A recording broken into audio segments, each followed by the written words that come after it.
Every bit as weird as it looks. My name is Lilly. There's more. Thanks for taking time out of your busy MFA schedules. I know all of you are hard at work and breaking away is difficult. My project, creating the definitive Latin translation of Star Wars, is more taxing than I imagined, but it's worth it. It's worth it. Stellae Bellum is coming. So, without further ado, I'd like to read a selection from my memoir called I, Poet. It's fuckface, Vassar. It's a dark chapter, and I get past that. Okay, so this is after I've left teaching at Vassar. I hit the pavement seeking high-paying poetry jobs, but for some reason, the industry seemed poised to take a tumble.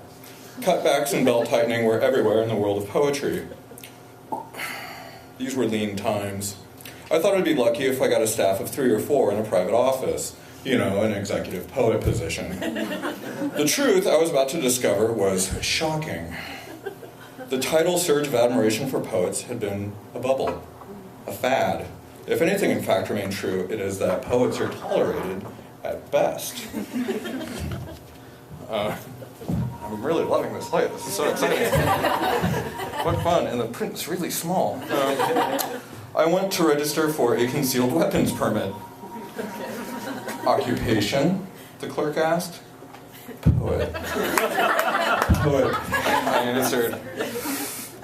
What's that supposed to mean? The churlish little clerk inquired. That means that I write poems, I sighed. The discussion after that was brief and businesslike. I was issued my permit and given additional information reviewing gun safety. Outside it was cold and the sky was the color of an asthmatic mouse. My soft desk-work hands balled up the scraps of paper that documented my stealth and danger. I walked through the promenade of mulberry trees that face City Hall. The building had been lit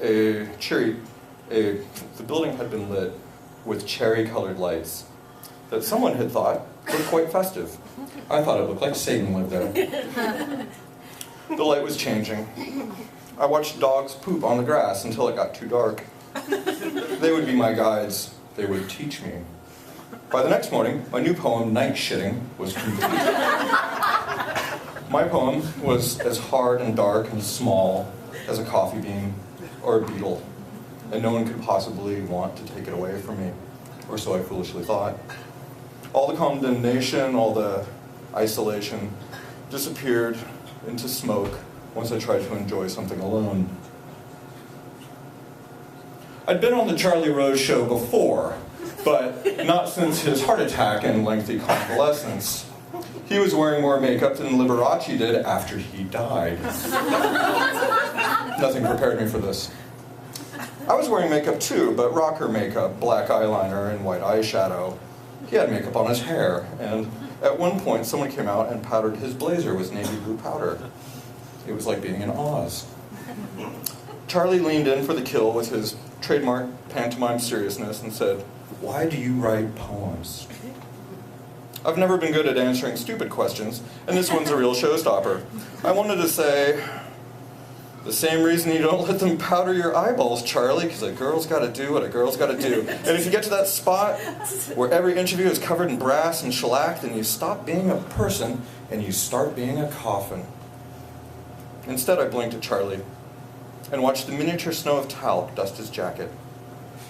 Time spaghettifies into eternity on the Charlie Rose show, and not knowing what to say disintegrates into not speaking, which de facto is sitting there looking like an idiot.